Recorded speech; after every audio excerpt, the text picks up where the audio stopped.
Hey guys, here's an introduction to credit cards and how to get one. Welcome to the credit card mini-series. Let's begin.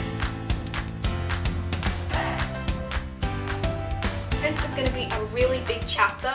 Make sure you take the time to understand it. The word credit means to get something, and in this case, it's money. All credit cards come from a financial institution, and this can really be anything that's registered, a bank, an airline company, etc. The credit limit is the amount you can spend and is dependent really on your own circumstances. But like I said, money is never free. You don't just get money from these financial institutions. You have to repay it by the end of what is known as a credit period, which is about 25 days. You have 25 days or something to spend as much money as you'd like, and you have to repay it by the end of the month. Now let's say that you've bought a credit card and you have a credit limit of $1,000 for simplicity.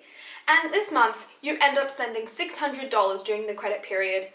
Now that you're on the last day of the month or the credit period, you have to repay the $600 because if you don't repay it, there's going to be some pretty harsh repercussions. If you don't manage to repay that money that you've spent during the credit period, you're going to have to repay it with interest. In a savings account, the interest rate is generally from 1 to 2%.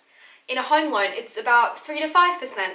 And on a credit card, the interest rate can be up to 25%. I'll explain this in a lot more detail in future videos, but for now, that's all you need to have a general idea about how credit cards work. Now, let's look at how to get one.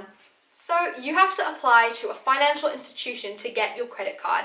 Like I said, this could be a bank, an airline company, a department store, and so on. For American Express credit cards, you can apply directly to American Express, or Amex for short. So these financial institutions will look at something known as a credit history. You really need to get this. A credit history essentially determines whether or not you're eligible to have a credit card.